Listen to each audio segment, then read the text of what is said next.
Hello, Shri Shiv Mahapuran YouTube channel में आप सबों का स्वागत है। फिर से मेरा प्रणाम भी।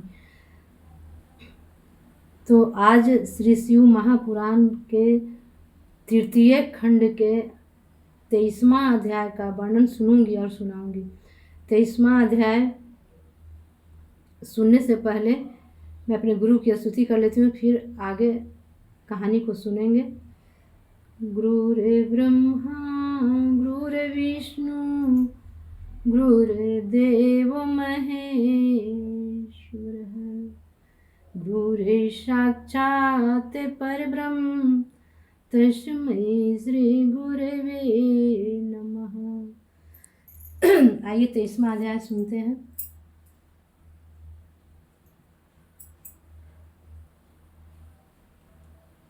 ब्रह्मा जी बोले, हे नारद, हिमाचल की बात सुनकर सब पर्वतों ने इस प्रकार कहा, हे राजन, हमें सर्वप्रथम उस जोगी के पास पहुंचकर उसकी परीक्षा ले लेनी चाहिए। यदि उसमें कोई बुराई न हो तो उसके साथ गिरजा का विवाह करने में कोई हानि नहीं है। यह सुनकर हिमाचल अपने साथ कई लोगों को लेकर शिव जी के पास जा पहुँचे और हाथ जोड़कर प्रणाम करने के उपरांत चुपचाप खड़े हो गए। उसमें शिव जी ने यह लीला की कि शुक्रता शनिचर जो शिष्यों की भांति उनके साथ थे पास आ पहुँचे और रुदन करने लगे। उन्हें रोते हुए देखकर शिव जी ने कहा, हे बालकों, तुम रोना धोना त्याग कर खूब खेलो कूदो, परंतु मेरे पास से कहीं दूर मत चले जाना।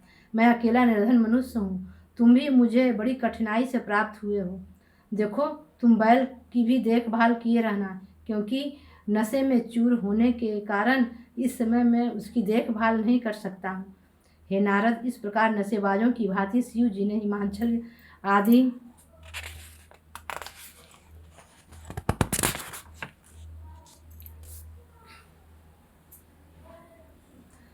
के सामने उन बालकों से बहुत सी बातें कही, परंतु वे बालक बराबर रोते रहे। उस समय जब शिव जी ने उनसे रोने का कारण पूछा तो वे उत्तर देते हुए बोले, हे बाबा, हम तो भूख से मरे जाते हैं। अब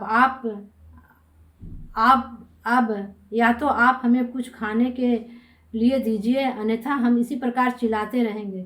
यह सुनकर शिव जी ने उत्तर दिया, हे बालकों, मेरे पास तो खाने के लिए कुछ भी नहीं है, परंतु तुम कुछ देर और ठहरो। हिमाचल के घर खाने पीने की बहुत सामग्रियाँ बनी है। जब गिरजा के साथ मेरा विवाह होगा उस समय तुम्हें भी बहुत सा भोजन खाने के लिए मिलेगा। यह सुनकर दोनों चेलों ने कहा, हे बाबा, विवाह में तो अभी बहुत देर है, तब तक हम भूखे नहीं रह सकेंगे। कई दिनों से भोजन प्राप्त न होने के कारण अब हम से और अधिक देर तक नहीं ठहरा जाता है, इसलिए आप कुछ न कुछ खाने का प्रबंध कर ही दें। हे नारद, हिमाचल ने जब उन दोनों बालकों की यह बात सुनी तो शिव जी से कहा, हे प्रभु, यदि आपकी आज्ञा हो तो हम आपके दोनों शिष्यों को अपने साथ घर ले जाकर भोजन करा लावें। शिव जी ने बोले, हे राजन, यदि आप यही चाहते हैं तो इन्हें भोजन करा लाइए, मुझे इसमें कोई आपत्ति नहीं है। यह सुनकर हिमाचल ने उन दोनों को अपने एक सेवक के साथ करके यह आज्ञा दी कि तुम इन दोनों को भोजन करा लाओ।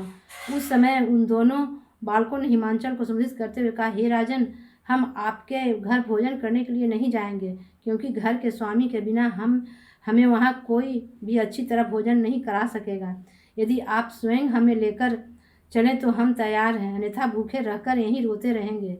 उस समय शिव जी ने हिमाचल को संबोधित करते हुए कहा, हे राजन, आप स्वयं इन्हें साथ ले जाकर भोजन करा लाइए। सचमुच यह कई दिन के भूखे हैं, आप इन्हें अच्छी तरह से भोजन करा दें तथा पानी भी पिला दें। हे नारद, शिव जी की आज्ञा सुनकर हिमाचल उन दोनों को साथ लेकर घर आया और उन्हें भोजन कराने लगे। उस समय उन दोनों शिष्यों ने यह किया कि उनके सामने जितना भी भोजन परोसा गया सब उसको एक ही ग्रास में खा गए।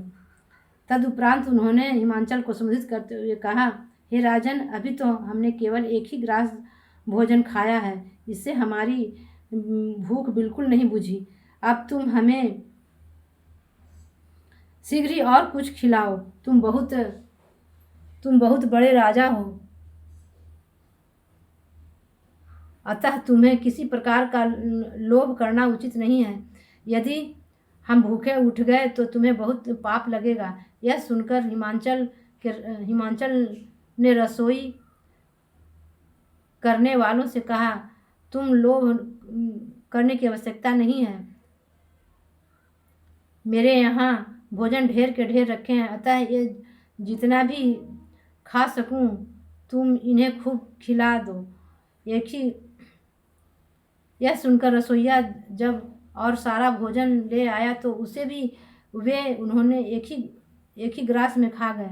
हिमांचल के यहाँ जितना भी पानी था उन सबको भी उन्होंने एक ही घूंट में पी लिया। तदुपरांत वे चिल्लाते हुए बोले, हे राजन, हम तो भूख के मारे मरे जा रहे हैं, तुम हमें खाने के लिए कुछ क्यों नहीं देते?